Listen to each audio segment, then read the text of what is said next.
Hi hello నమస్తే అండి. నేను మీ లక్ష్మీ చౌదరిని. Welcome to mystery Madhurimalu Telugu audio stories. మనసా స్మరామి పార్ట్ 142తో మీ ముందుకు వచ్చేసాను. కథలోకి వెళ్లే ముందు వీడియో నచ్చితే ఒక లైక్, ఒక హైప్ ఇచ్చి కథని మరింత మందిలోకి తీసుకువెళ్ళడానికి మీరు హెల్ప్ చేయాలి. ఇక కథలోకి వెళ్ళిపోదాం. అవనితో ఇక్కడ మన గెస్ట్ హౌస్ ఉంది కదా, అదంటే నాకు చాలా ఇష్టం.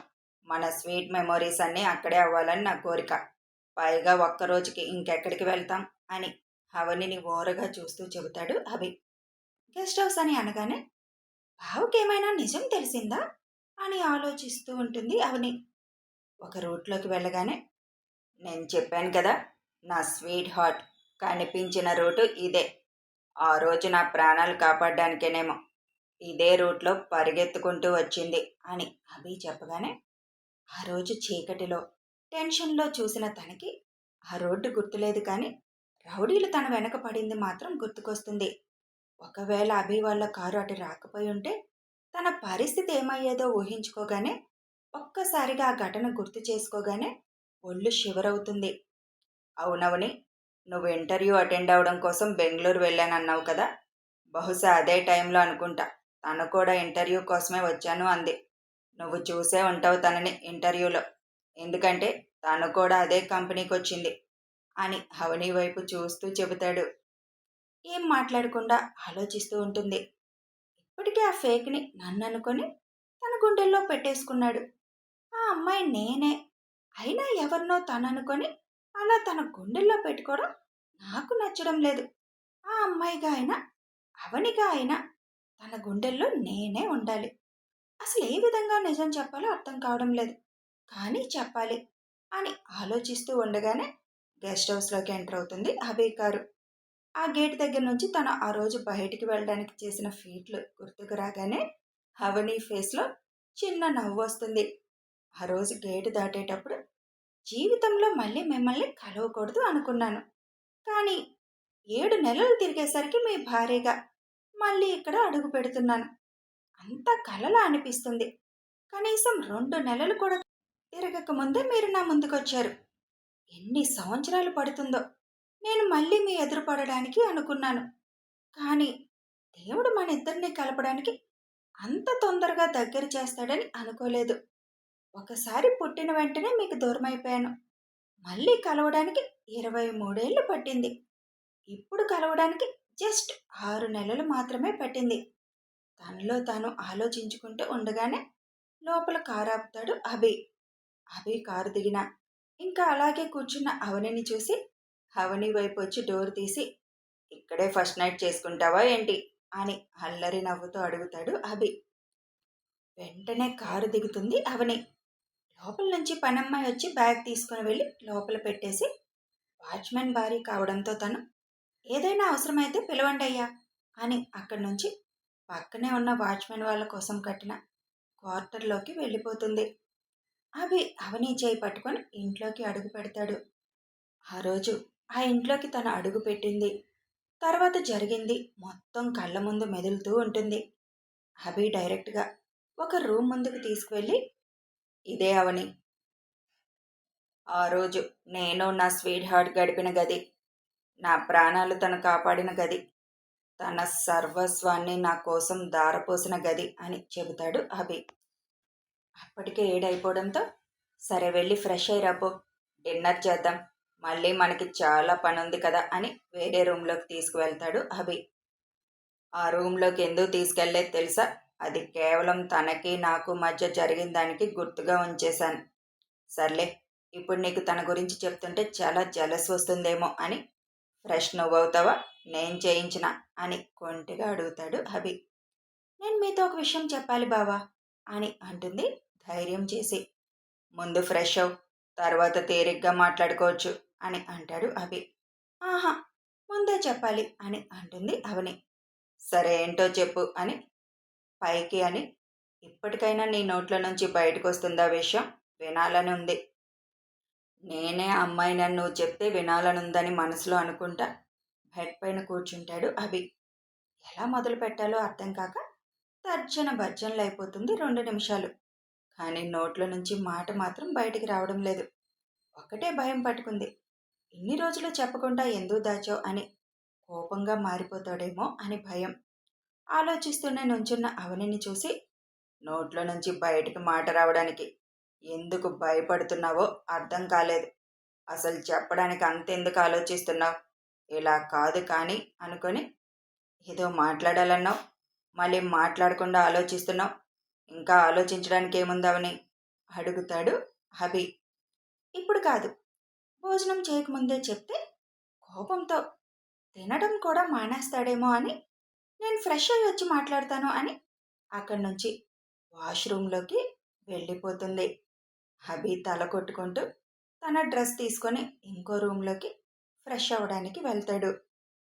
అవని ఫ్రెష్ అయి సుచిత్ర గారు ఇచ్చిన చీర కట్టుకుంటూ ఆ రోజు అభికి తనకి మధ్య జరిగిందంతా గుర్తు చేసుకుంటుంది. డైరెక్ట్గా నేనే ఆ అమ్మాయినని మీకు చెప్పేనా, ఏం చేయాలో అర్థం కావడం లేదు అని ఆలోచిస్తూనే రెడీ అవుతుంది. అప్పుడే అభి ఆ గదిలోకి వస్తాడు. తెల్ల చీరలో మతి పోగొట్టేలా ఉన్న అవనిని చూసి, ఇంత అందంగా నా కోసమే పుట్టేశావే బంగారం. చిన్నప్పటి నుంచి నాతోనే పెరుగుంటే మన పెళ్ళైపోయి 2 సంవత్సరాలు అయిపోయేదేమో అని నెమ్మదిగా అవని దగ్గరకు వచ్చి వెనక నుంచి హత్తుకొని అవని మెడవంపుల్లో తలవాల్చి గాఢంగా వాసన పీలుస్తాడు. అభి అలా హత్తుకోగానే చిగురు టాకులా వణికిపోతుంది. ఒకటి తనలో ఉన్న టెన్షన్ కారణమైతే, ఇంకొకటి అభి స్పర్శ. రెండూ కలగలిపి తనలో ఆ వణుకును కలిగిస్తాయి. ఊరక పట్టుకుంటేనే వణికిపోతే తర్వాత జరిగే కార్యక్రమానికి నీతో ఎలా తల్లి అని తలలో వాచ్మెన్ భార్య ఇచ్చి వెళ్ళిన మల్లెపూలు పెడతాడు. అవి పెడుతూ మెడ మీద చిన్నగా ముద్దు పెడతాడు. నేను ఈవెంట్ వాళ్ళకి ఆల్రెడీ ఫోన్ చేసి చెప్పాను, మన గది అందంగా అలంకరించమని. ఇంతకీ ఏ గదిలో అలంకరణ చేశారన్నది చూడనే లేదు. సర్లే, ఇద్దరం ఒకేసారి అందులోకి వెళ్దాం అని అంటూ, ముందు తర్వాత జరగబోయే దానికోసం మనకి శక్తి కావాలిగా, పద డిన్నర్ చేద్దామని అవని చేయి పట్టుకొని కిందకి తీసుకొని వెళ్తాడు అభి. డిన్నర్ దగ్గర కూడా ఎలా నిజం చెప్పాలని ఆలోచిస్తూనే సైలెంట్గా తినేస్తుంది అవని. తెల్ల చీర మీద చిన్న చిన్న రెడ్ కలర్ గులాబీ పూలు ప్రింటెడ్ ఉండడంతో దానికి రెడ్ కలర్ మ్యాచింగ్ బ్లౌజ్ వేసుకొని, అభి కట్టిన తాళి, చిన్న బ్లాక్ బీడ్స్ గొలుసు, అభి చైన్ ఇవి మాత్రమే వేసుకొని చెవులకి చిన్న జుంకాలు పెట్టుకుంటుంది. చేతులకు పెళ్లికి వేసిన గాజులు మాత్రమే ఉంటాయి. మొహాన చిన్న రెడ్ స్టిక్కర్ పెట్టుకొని చిన్న కుంకుమ పెట్టుకుంటుంది దాని కింద. చూడడానికి సింపుల్గా ఉన్న చందమామలా మెరిసిపోతున్న అవనిని చూసి, నీకు ఇష్టం లేదా అవని ఈరోజు జరిగే కార్యక్రమం అని కావాలని అడుగుతాడు అభి. అదేంటి బావా అలా అడుగుతున్నారు అని అంటూ అప్పుడే తినడం అయిపోవడంతో అన్నీ సర్దబోతున్న అవనిని ఆపి, అది రేపు పని వాళ్ళు చూసుకుంటారు కానీ నేను అడిగిన దానికి సమాధానం చెప్పు. ఇష్టం లేకుండానే మీతో ఎక్కడి దాకా వచ్చానా, మీకెందుకు ఆ డౌట్ వచ్చింది అని అడుగుతుంది అవని. వచ్చిన దగ్గర నుంచి చూస్తున్నాను, ఏదో పరధ్యానంలో ఉన్నావు, అందుకే అడుగుతున్నాను, నీకు ఇష్టం లేదా ఏంటి అని. అదేం లేదు బావా, చిన్న టెన్షన్ అంతే. సరే ఇప్పుడు చెప్పు, నువ్వేదో చెప్పాలనుకుంటున్నావు కదా అని లాస్ట్గా తను చెప్తుందేమో అని అడుగుతాడు అభి. ఇప్పుడు ఆ విషయం చెప్తే అప్సెట్ అయిపోతాడేమో బావ. ఈరోజు దాటితే మళ్ళీ ఇప్పుడల్లా ముహూర్తం లేదు అన్నారు అత్తయ్య. కానీ ఇప్పుడు ఆ విషయం చెప్పి బావని కన్విన్స్ చేసే అంత టైం లేదు. ఏం చేయాలి ఇప్పుడు అని ఆలోచిస్తూ ఉండగా, ఇది తనంతట తాను చెబుతుందని ఎదురు చూస్తే డెఫినెట్గా అమ్మమ్మ అన్నట్లు నాకు షష్టి పూర్తి వచ్చేస్తుంది. దీన్ని రెచ్చగొడితే తప్ప దాని నోట్ల నుంచి మాట బయటికి రాదు అని అనుకొని, నువ్వేమనుకోకవని, నాకైతే ఈ కార్యక్రమం ఈరోజు ఇష్టం లేదు అని అంటాడు అభి స్టెప్స్ ఎక్కుతూ. ఆ మాటకి ఆశ్చర్యంగా చూస్తుంది అభి వైపు. పొద్దున్నుంచి దీనికోసమే మాట్లాడి ఒక 10 నిమిషాల క్రితం కూడా దీని గురించి అడిగి ఇప్పుడు ఇష్టం లేదంటున్నారేంటి అన్నట్లుగా చూస్తుంది. ఇప్పటి వరకు అదే మాట్లాడి ఇప్పుడు ఇష్టం లేదు అంటున్నానని అనుకుంటున్నావు కదా. ఇక్కడికి వచ్చిన దగ్గర నుంచి నాకెందుకో మిక్స్డ్ ఫీలింగ్ కలుగుతుంది. నాకు తనే గుర్తుకొస్తుంది. నిజంగా తను గ్రేట్ కదా. ఎవరవని ఈ రోజుల్లో అలా తన జీవితం మొత్తం సమర్పించేసి ఏమీ ఆశించకుండా వెళ్ళిపోతారు. ఇంకొకరైతే అది అడ్డు పెట్టుకొని ఏదేదో చేసేవాళ్ళు. తను ఎంత మంచిది కాకపోతే కనీసం ఒక్క మాట కూడా బయటికి చెప్పలేదు. తనంతట తాను నాకు ఎదురు పడలేదు. ఇప్పటికీ పడలేదు, ఎప్పటికీ పడదు. నా గుండెల్లో మాత్రం చేరిపోయింది. మొన్న నీ వల్ల అంత గొడవైనా కూడా తర్వాత ఏడుస్తూ ఫోన్ చేసింది తప్ప నన్ను బ్లాక్మెయిల్ చేయాలని చూడలేదు. నిజంగా తను గ్రేట్. తనని మర్చిపోదామన్నా మర్చిపోలేకపోతున్నాను అవని. ఎలా జరిగినా నా ఫస్ట్ అనుభవం అయితే తనతోనే కదా. నువ్వైతే అలాంటి సిట్యువేషన్ వచ్చినప్పుడు అలా చేయగలవా అసలు? ఎవరూ చేయలేని త్యాగం తను చేసింది నా కోసం. కానీ నేను తన కోసం ఏం చేశాను? ఏమీ చేయలేదు. తనని కాదని నిన్ను పెళ్లి చేసుకున్నాను. నీతో లైఫ్ షేర్ చేసుకోవడానికి ఇక్కడ దాకా వచ్చాను. నా పెళ్ళని తెలిసినా కూడా కనీసం వచ్చి గొడవ చేయలేదు. అప్పటికి మొన్న ఫోన్ చేసి అడిగాను. నీకు నేను ఏ విధంగా అయినా హెల్ప్ చేస్తాను. ఎప్పుడు అవసరమైనా ఫోన్ చేయని చెబితే ఇక నేను మీ లైఫ్లోకి రాను. వస్తే మీకు మీ భార్యకి మధ్యలో గొడవలు వస్తాయి. ఇక సెలవు అంటూ ఫోన్ కట్ చేసేసింది. నిజంగా తను గ్రేట్ కదా. చాలా గర్వంగా ఉంటుంది తనని తలుచుకుంటే. తనని మరిచిపోయి నీతో కొత్త లైఫ్ స్టార్ట్ చేద్దామని ఇక్కడికి వచ్చాను. కానీ ఇక్కడ తన జ్ఞాపకాలే ఉంటాయని మర్చిపోవడం కష్టమని ఇప్పుడే నాకు అర్థమవుతుంది. తనతో ఒక్కసారి మాట్లాడాలనిపిస్తుంది అని ఫోన్ తీసి చేయబోతుండగా అప్పటికే అభి అన్నిసార్లు తనని గ్రేట్ అని ఎవరినో ఊహించుకొని అనడం నచ్చని అవనికి ఫాస్ట్గా వచ్చి అభి చేతిలో ఫోన్ లాక్కుంటుంది కోపంగా. ఏంటవని ఫోన్ అలా లాక్కున్నావు? ఇలా ఇవ్వు. నిన్ను అప్సెట్ చేస్తున్నానని నాకు తెలుసు. కానీ ఏం చేయను. నా ఫస్ట్ ప్రయారిటీ తనే. నీకు మొన్న కూడా చెప్పాను కదా. ఒకసారి తనతో మాట్లాడాలనుంది. ఫోన్ ఇవ్వు అవని అని అంటాడు అభి. నీకెన్నిసార్లు చెప్పాను బావా తను ఫేక్ అని. అన్ని విషయాల్లో అంత బాగా ఆలోచించే నువ్వు తన విషయంలో మాత్రం ఎందుకు పొరబడుతున్నావు? తను నువ్వు అనుకున్న అమ్మాయి కాదు. నీకు కూడా నేను చెప్పాను కదా అవని, తన గురించి అలా మాట్లాడొద్దని. నువ్వు అంత గట్టిగా తను కాదని ఎలా చెప్పగలుగుతున్నావు? అప్పుడు నీకు తనెవరో తెలుసా? తెలియనప్పుడు ఎందుకు తను కాదని నువ్వు చెప్తున్నావు? చెప్పాను కదా బావా తను కాదు అని. అదే నీకెలా తెలుసు? సాక్ష్యాలన్నీ తనే అని చెప్తుంటే నువ్వు కాదు అంటే ఎలా? అప్పుడు నువ్వు అన్నప్పుడు నేను కూడా కాదేమో అనుకున్నాను. అసలు అమ్మాయి కోసం ఎంక్వైరీ కూడా చేయాలనుకున్నాను. కానీ మళ్ళీ ఆలోచిస్తే అంత అబద్ధం తను చెప్పాల్సిన అవసరం ఏంటి? పైగా నా చైన్ తన దగ్గరుంది. కేవలం మా నలుగురికి మాత్రమే తెలిసిన విషయం. తను కాకపోతే తనకు తెలిసే అవకాశం ఉండదు కదా. ఫోన్ ఇవ్వవని ఈ వాదన పెట్టి మనిద్దరి మధ్య లేని గొడవలు తేవద్దు. అలా అని నేనేమి నిన్ను దూరం పెట్టనులే. కాసేపు తనతో మాట్లాడాలని అనిపిస్తుంది అని అవని చేతిలో ఫోన్ తీసుకోవడానికి దగ్గరికి వచ్చేసరికి అవని ఫోన్ ఇవ్వకుండా వెనక్కి వెనక్కి జరుగుతూ వెళుతుంది. ఫోన్ ఇవ్వవని నన్ను విసిగించకుండా అని లేని విసుగు నటిస్తూ ముందు ముందుకి వెళ్తాడు అభి. అవని వెనక్కి వెనక్కి వెళ్తూ కరెక్ట్గా రూమ్ డోర్ దగ్గరికి వెళ్ళి డోర్కి తగులుకుంటుంది. అది ముందుగానే దగ్గరికి వేసి ఉంచుతాడు అభి. దానితో డోరు తెరుచుకొని లోపలికి వెళ్ళిపోతుంది అవని.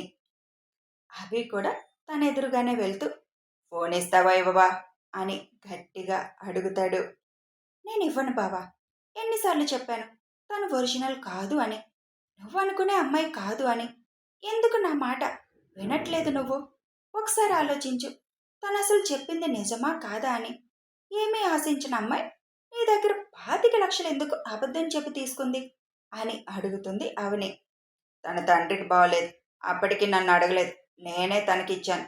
అనవసరంగా తన మీద నిందలు వేయకు. నాకు చాలా కోపం వస్తుంది అని అభి అనగానే నా మీద కూడా నీకు కోపం వస్తుందా? తన గురించి ఎవరు మాట్లాడినా నాకు కోపం వస్తుంది. ఎందుకంటే అందరికంటే తనే నాకు ఎక్కువ అని రూమ్ అంతా చూసి ఓహ్ నో, ఈ రూమ్లో చేయొద్దంటే ఇక్కడే చేశారుగా. ఇది నా స్వీట్ హార్ట్కి నాకు సంబంధించిన మెమరబుల్ రూమ్. తనకి తప్ప ఇందులోకి వచ్చే అర్హత ఎవరికీ లేదు. పదవని బయటికి వెళ్ళిపోదాం అని అవని చేయి పట్టుకుంటాడు అభి. ఆ రూమ్ మొత్తం అప్పుడు చూస్తుంది అవని. మొత్తం చాలా అందంగా డెకరేషన్ చేసి ఉండడంతో ఆ రోజు అభితో జరిగింది మొత్తం కళ్ళ ముందు కదలగానే ఆ రూమ్లోకి వచ్చే అర్హత లేదు అని అభి అనగానే అభి చేయి కోపంగా వదిలించుకొని నీ భార్యగా నాకు ఈ రూమ్లోకి వచ్చే అర్హత లేదా అని అడుగుతుంది. నా భార్యగా నీకు అన్ని హక్కులుంటాయి. కానీ ఈ రూమ్లోకి మాత్రం నువ్వు కూడా రావడానికి వీల్లేదు అవని. ఈ రూమ్ మొత్తం నాకు తన జ్ఞాపకాలతో నిండిపోయింది. ఇందులోకి వస్తే తను మాత్రమే రావాలి అని అంటుంటే, ఆపండి ఇంకా. ఎవరినో పట్టుకొని తనని మీరు అంత నమ్మేస్తున్నారు. తను మీరు అనుకున్న అమ్మాయి కాదు అని గట్టిగా అరుస్తుంది అవని. నువ్వు గట్టిగా అరిచినంత మాత్రం తను కాకుండా పోదు. ఈ విషయంలో ఇంకా ఆర్గ్యూ అనవసరం.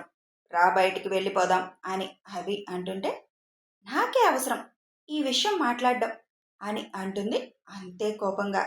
నీకేం అవసరం? అసలు తన మీద నీకెందుకు అంత కోపం? తన వల్లే ఈరోజు నేను బతికి నీ ముందు నీ భర్తగా ఉండగలిగాను. అది గుర్తుపెట్టుకో అని అభి అనగానే, అదెవరు నిన్ను బతికించింది? నిన్ను బతికించుకుంది నేను అని అంటుంది అవని.